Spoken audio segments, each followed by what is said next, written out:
Welcome बच्चों, स्वागत है आप लोग का। बढ़ाते हैं हमारे टॉपिक चैप्टर मोशन को आगे।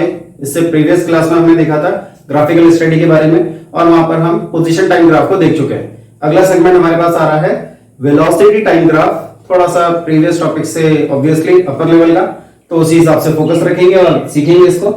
वेलोसिटी टाइम ग्राफ नेम रख दिया गया है। तो अब हमें ये तो मालूम है कि जब भी हम इस फॉर्मेट में नाम बोलते हैं तो बाद वाला फैक्टर एक्स एक्सिस को मिलता है और पहले वाला फैक्टर वाई एक्सिस को। तो वेलोसिटी टाइम ग्राफ में टाइम एक्स एक्सिस में अलॉट करना है और इसी तरह से वेलोसिटी को वाई एक्सिस में। तो वही हमने किया है। यहाँ जैसे वेलोसिटी हमने बता दी है मीटर पर सेकंड और ऐसे ही टाइम को हम इंडिकेट कर रहे हैं सेकंड में। मीटर पर सेकंड, सेकंड वो यूनिट के हिसाब से रिप्रेजेंटेशन है।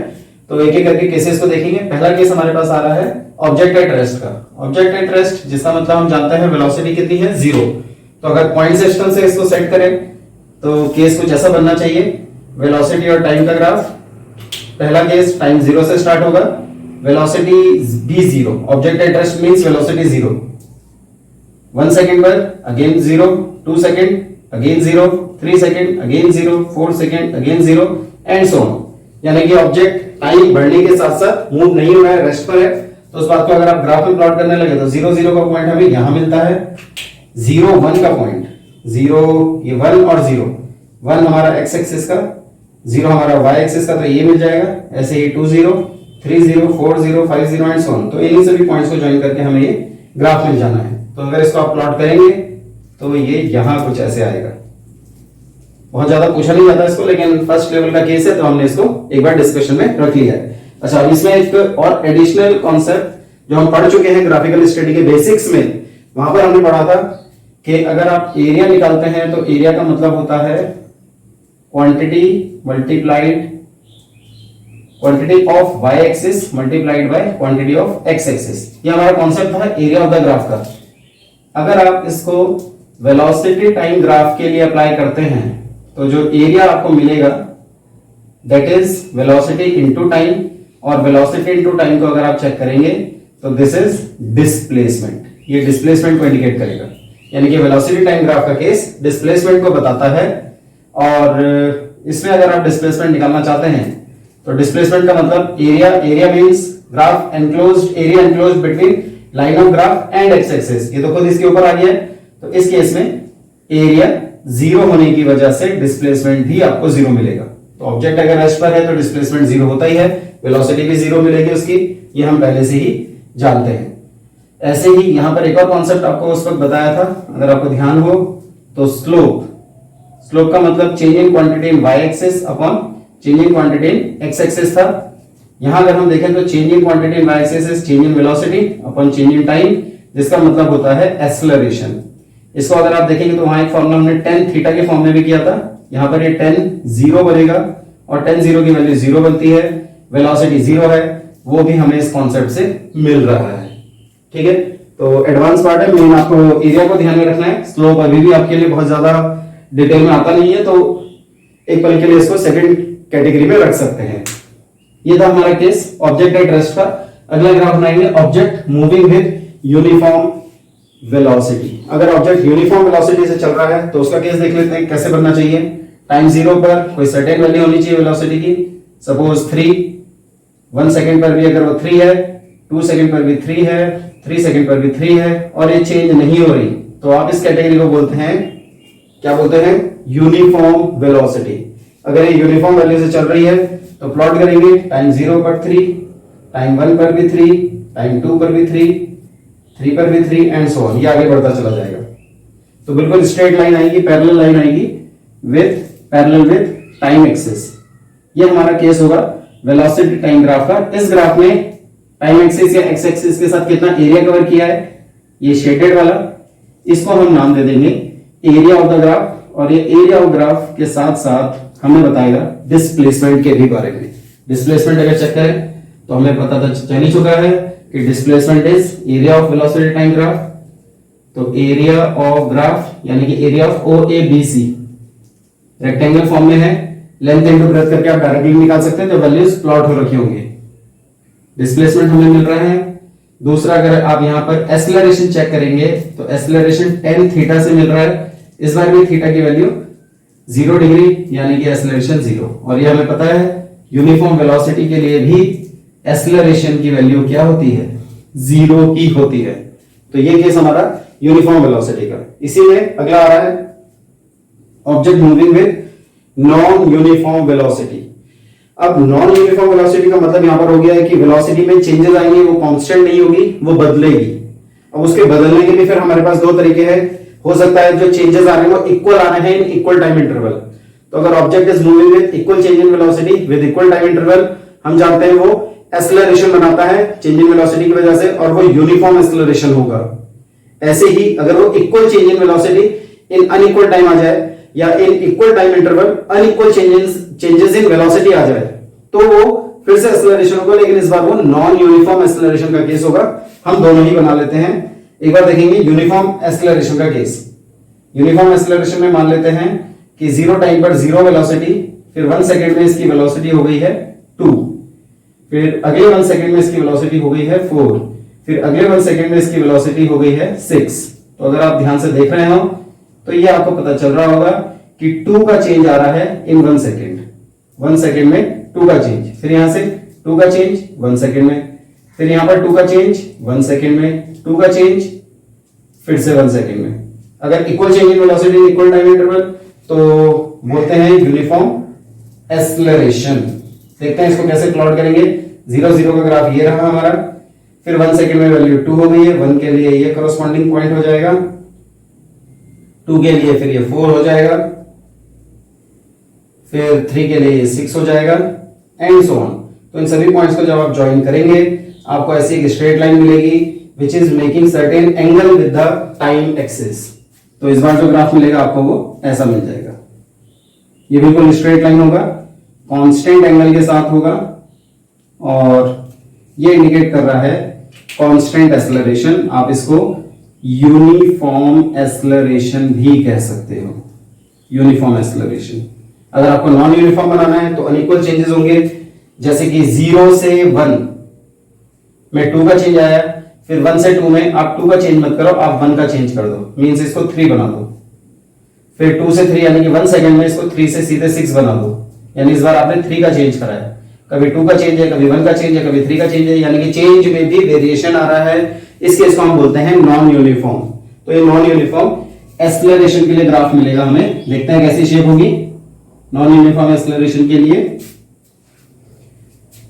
इसे अगर हम हटा देते हैं यहां से तो हमें मिलेगा केस कुछ ऐसा। 0 0 को स्टार्ट करेंगे तो ये पॉइंट कॉमन है हमारा, 2 1 को स्टार्ट करेंगे तो ये 1, एक्स एक्सिस का ये 2, तो हमें ये पॉइंट मिलता है। उसके 2 के बाद 3 आ रहा है और ये 2 में जा रहा है, तो 2 में 3 यहां कहीं मिलेगा, इधर कुछ इस तरह से। फिर 3 के बाद सीधे 6 हो गया 3 में, तो 3 में 6 के लिए आपको यहां जाना पड़ेगा। तो आप देख रहे होंगे ये इधर घूमा, फिर इधर घूमा, फिर इधर, इस तरह से ये कर्व फॉर्म में आएगा, यानी कि ये कर्व फॉर्म में रहेगा। नॉन यूनिफॉर्म का ग्राफ हम पहले भी वैसे बना चुके हैं। वेलोसिटी टाइम ग्राफ है। इस बार एंगल फिक्स नहीं है, थीटा इज वेरिएबल, और ये वेरिएबल होने की वजह से हमें नॉन यूनिफॉर्म एक्सेलरेशन दे रहा है, क्योंकि अगर हम इसके लिए पुट करें वैल्यू, इसके लिए अगर वैल्यू पुट करें तो tan थीटा एक्सेलरेशन है, और थीटा यहाँ पे क्योंकि वेरिएबल है तो ये वेरिएबल को इंडिकेट करेगा। Variable acceleration, non uniform acceleration उसी को कहते हैं। यहाँ पर अगर हम एक्सेलरेशन को चेक करें तो यहाँ पे tan थीटा आना है, लेकिन थीटा कांस्टेंट है तो tan थीटा भी कांस्टेंट होगा, और कांस्टेंट एक्सेलरेशन को हम बोलते हैं यूनिफॉर्म एक्सेलरेशन। इसमें एक और खास बात है, यहां पर हमने जब इसको ओरिजिन से स्टार्ट किया है तो हमने माना है कि इनिशियल कंडीशन में वेलोसिटी की वैल्यू 0 थी। हो सकता है इनिशियल कंडीशन में 0 ना हो, 0 से कुछ ऊपर होगा, तो ये पॉइंट आपका ऊपर शिफ्ट हो जाएगा, ये ऊपर शिफ्ट हो जाएगा। तो अगर नॉन जीरो इनिशियल वेलोसिटी के लिए यही ग्राफ बनाना है तो ये थोड़ा सा ऊपर जाता है। कैसे ड्रॉ करते हैं एक बार देख लेते हैं इसको भी। नंबर 4 कह सकते हो, velocity time graph for uniform acceleration करने जा रहे हैं। Uniform acceleration and non zero initial velocity. अगर इनिशियल वेलोसिटी नॉन जीरो है कोई सर्टेन वैल्यू होगी उसकी, और एक्सेलरेशन आपको यूनिफॉर्म बनाना है, तो वेलोसिटी टाइम ग्राफ को, जिसमें टाइम सेकंड, वेलोसिटी मीटर पर सेकंड, आप यूनिट चेंज भी कर सकते हैं। तो केस है नॉन जीरो इनिशियल वेलोसिटी है, यानी बॉडी के पास ऑलरेडी पहले से कोई ना कोई इनिशियल वेलोसिटी होगी, कोई वैल्यू होगी वेलोसिटी की, यानी कि ऑब्जेक्ट पहले से ही मोशन में होगा। एक्सेलरेशन यूनिफॉर्म होगा, equal change in velocity in equal time interval, उसको हम ड्रॉ कर ही चुके हैं, स्ट्रेट लाइन में बनाना है। तो ग्राफ जो बनेगा आपका वो कुछ इस तरह से आ जाएगा। इसको आगे बढ़ाएंगे तो ये ओ ए, आप इसको बी सी डी ई, जैसे ही आप नेमिंग करना चाहो आप अपने हिसाब से कर सकते हो। यहां पर जो ये एंगल है, again it is constant, so it is showing constant acceleration, but this value is representing initial velocity, मान लेते हैं u। यहां तक आते आते फाइनल वेलोसिटी हो गई, तो इसे हम मान सकते हैं v, this is the value of v। इस तरफ से दिखा सकते हैं या इस तरफ से दिखा सकते हैं, आपकी चॉइस है।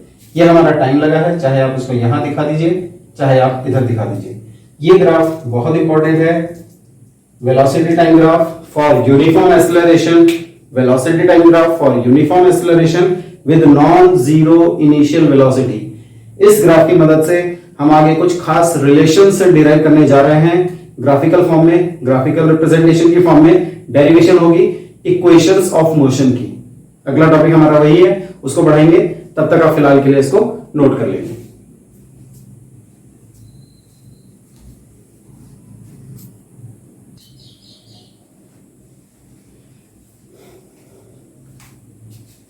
तो बढ़ाएंगे, बहुत ही इंपॉर्टेंट टॉपिक है, आप थोड़ा अपना एनर्जी लेवल भी जरूर बढ़ा लीजिएगा, क्योंकि अब हम जो सीखने जा रहे हैं बहुत इंपॉर्टेंट सेगमेंट है और आगे तक फिजिक्स में काम आता है। तो बात करते हैं equations of uniformly accelerated motion. अभी तक के आने वाले टॉपिक्स में मैं सबसे ज्यादा स्टार इसमें डाल रहा हूं, क्योंकि ये सबसे ज्यादा इंपॉर्टेंट टॉपिक है अभी तक के पढ़े हुए कॉन्सेप्ट्स में। Equations of uniformly accelerated motion थोड़ा सा पहले सीखेंगे। ये यूनिफॉर्मली एक्सेलरेटेड मोशन क्या है? आपको मोशन के बारे में तो मालूम है, हम जो पढ़ रहे हैं मोशन इन स्ट्रेट लाइन है, there must be change in position of the body, change in position of the object with time and with respect to surrounding objects. Accelerated motion means there must be change in velocity, velocity में change आना चाहिए, so that there will be a value of acceleration. और uniformly accelerated motion का मतलब वो जो acceleration होगा वो कांस्टेंट होना चाहिए, यूनिफॉर्म होना चाहिए, उसमें चेंज नहीं आना चाहिए। तो ग्राफ हम देख ही चुके हैं उसका किस तरह से बनता है। अभी फिलहाल केस को कंसीडर करते हैं। हमने केस लिया है जिसमें बॉडी इनिशियल पोजीशन ए पर है, तो इसका टाइम यहां पर शुरू होगा 0 से और यहां तक आते आते इसका टाइम हमने मान लिया है t हुआ है, इसलिए डिस्टेंस एस कवर किया अंडर कांस्टेंट एक्सेलरेशन a। ये a कांस्टेंट एक्सेलरेशन है, u इसकी इनिशियल वेलोसिटी और v फाइनल वेलोसिटी। तो यहां पर तीन रिलेशन आते हैं, अलग अलग रिलेशन है। पहला रिलेशन वेलोसिटी और टाइम के बीच में है, जिसे हम फर्स्ट इक्वेशन ऑफ मोशन भी कहते हैं। वेलोसिटी और टाइम को लेकर जो रिलेशन है, फिलहाल मैं यहां डायरेक्ट लिख रहा हूं, v is equal to u plus at। ये relation first equation of motion कहलाता है, जो यूनिफॉर्मली एक्सेलरेटेड मोशन के लिए लगता है। दूसरा आता है पोजीशन टाइम रिलेशन। पोजीशन यानी कि डिस्प्लेसमेंट के बारे में होगा, टाइम के साथ होगा, s is equals to ut plus half at square. और तीसरा वेलोसिटी पोजीशन है, यानी वेलोसिटी और डिस्प्लेसमेंट के बीच में रिलेशन है, v square is equals to u square plus 2as, या कुछ बुक्स में इसको v square minus u square is equal to 2as ऐसा भी लिखते हैं। दोनों का मतलब ऑब्वियसली एक ही है। ये तीन रिलेशन है जिनको हम थ्री इक्वेशंस ऑफ मोशन कहते हैं, और इनका हमें यूज करना पड़ता है यूनिफॉर्मली एक्सेलरेटेड मोशन के लिए। नॉर्मली जब हम बात करते हैं वेलोसिटी या डिस्प्लेसमेंट और टाइम के रिलेशन की, तो velocity is equal to displacement upon time या speed is equal to distance upon time हम डायरेक्टली पुट कर लेते हैं। That is the case of uniform motion, means जहां पर बॉडी यूनिफॉर्म वेलोसिटी के साथ चल रही होगी, वेलोसिटी में चेंज नहीं है। लेकिन अगर वेलोसिटी में चेंज आता है तो आप वो normal formula speed is equal to distance upon time, velocity is equal to displacement upon time नहीं लगा पाएंगे। आपको उसके लिए रिलेशंस की जरूरत पड़ेगी। तीन रिलेशन आते हैं डिपेंडिंग अपॉन द क्वेश्चन कि आपको क्या दिया है, क्या पूछा है, उसके हिसाब से इनको यूज करना होता है। तो first equation of motion, second equation of motion और ये थर्ड इक्वेशन ऑफ मोशन, जो यहां भी मैंने डायरेक्टली लिख दी है, ये प्रॉपर तरीके से डिराइव होती हैं। और उनको डिराइव करने का जो हमारे पास एक मेथड यहां पर आ रहा है, कई मेथड से हम डिराइव करते हैं, जो हमारे पास मेथड आएगा वो है बाय ग्राफिकल मेथड। ग्राफ की मदद से हमें इन्हें डिराइव करना है। तो तीन इक्वेशन, तीन relation. First equation of motion v is equal to u plus at, second equation of motion s is equals to ut plus half at square and third equation of motion v square is equals to u square plus 2as। इसमें u का मतलब है initial velocity जब time 0 था, v is final velocity पूरा time elapse होने के बाद, a इसका कांस्टेंट एक्सीलरेशन है, s इज द डिस्प्लेसमेंट कह सकते हो या स्ट्रेट लाइन मोशन में है तो डिस्टेंस भी बोल सकते हो, दोनों केस एक ही रहते हैं। अब इनको कैसे डिराइव किया जाता है वो हम देखेंगे। तो उसके लिए हमने अज्यूम कर लिया है लेट, जैसा हम लिखते हैं डेरिवेशन जब भी शुरू होगी लेट से शुरू होगी। Let a body moving with uniform acceleration has initial velocity u, uniform acceleration constant acceleration है having initial velocity u and final velocity v as shown in graph. तो ग्राफ में कैसे दिखा देंगे इस बात को, क्योंकि इनिशियल वेलोसिटी एग्जिस्ट कर रही है तो हमें यहां से स्टार्ट करके ये ग्राफ कुछ ऐसे लेके जाना होगा। अगर आप इसे कंप्लीट करेंगे तो ये कुछ ऐसी शेप आएगी, ये O है, ये A है, इसको आपको बताया था ये B मान लो इसे, ये C हो गया, ये D हो गया, ये E हो गया। नहीं आप अपने हिसाब से इंटरचेंज करते भी हैं तो भी कोई इश्यू नहीं है इसमें। एंगल थीटा जो through out the graph of line of graph constant चलेगा। अब इस केस के लिए हमें इक्वेशन ऑफ मोशन को डिराइव करना है। फर्स्ट इक्वेशन को लेकर आ रहे हैं v is equal to u plus at। इसमें एक बात का जरूर ध्यान रखेंगे, जो प्लॉटिंग है यहां तक आते आते हमने फाइनल वेलोसिटी दिखाई है, यानी कि यहां से लेकर यहां तक ये पूरा v को इंडिकेट करेगा, ये वाला पार्ट u को इंडिकेट करेगा, ये वाला पार्ट t को इंडिकेट करेगा। अब क्योंकि v है ये भी v को इंडिकेट कर रहा है, ये u है तो ये भी u को इंडिकेट कर रहा है। तो अगर मैं सिर्फ इतना पोर्शन देखूं तो बेसिकली दिस इज, ये स्टार्टअप है, यहां पर वेलोसिटी स्टार्ट हुई थी और यहां तक आते आते वेलोसिटी नई वेलोसिटी गेन कर ली है इसने, यानी कि ये जो फैक्टर है this is change in velocity of the body. बाकी ये तो टाइम को इंडिकेट कर ही रहा है, ये टाइम को t कह लो या डेल्टा t कह लो, आप डायरेक्टली कर ही सकते हैं। तो ग्राफ के अकॉर्डिंगली अगर हम वैल्यूज का सब्स्टिट्यूशन करें तो हमें दिख ही रहा है कि जो CD है DE है वो ये BA और AO के बराबर आता है, इक्विवेलेंट फॉर्म में है क्योंकि ये रेक्टेंगल फॉर्म बन चुका है, उसी का हम यूज करेंगे और हमारा फैक्टर निकालेंगे। क्योंकि इस केस में हमें एक्सीलरेशन की जरूरत है तो हम एक्सीलरेशन का फॉर्मूला लगाते हैं एज एक्सीलरेशन। इसका एक छोटा सा फॉर्मूला है change in velocity divided by time taken. कितना वेलोसिटी में चेंज आया और कितना टाइम टेकन था उसको अगर आप कैलकुलेट कर लें तो आपको ये एक्सीलरेशन के फॉर्म में मिल जाएगा। अब अगर हम इसको देखें तो चेंज इन वेलोसिटी ये फैक्टर है CD और टाइम टेकन फैक्टर है OE। तो हम इसको नाम दे देते हैं, ये CD हो गया और ये वेक्टर हो गया है OE। ये हमारा एक्सीलरेशन का फॉर्मूला बन रहा है CD अपॉन OE।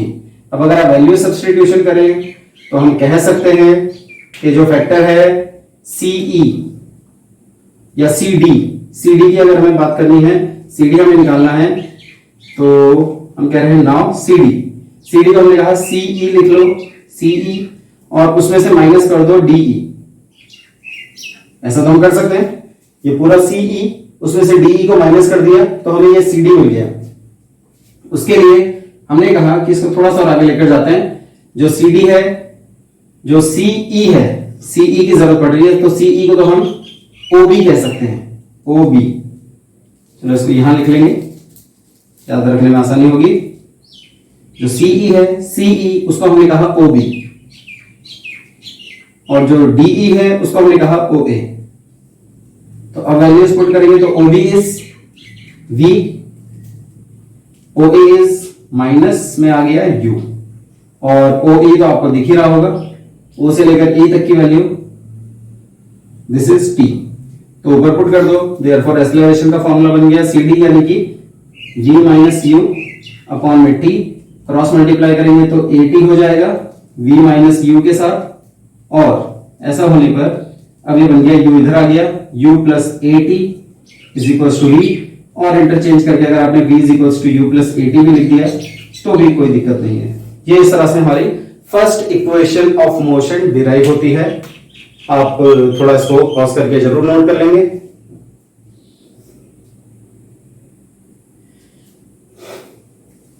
और इसी के साथ हमने ये वाला पहला पार्ट कंप्लीट किया है इक्वेशन ऑफ मोशन। उसकी बात की इक्वेशन ऑफ मोशन को बाय ग्राफिकल मेथड डिराइव करने की बात शुरू हो चुकी है, जिसमें फर्स्ट इक्वेशन ऑफ मोशन को हम डिराइव कर चुके हैं।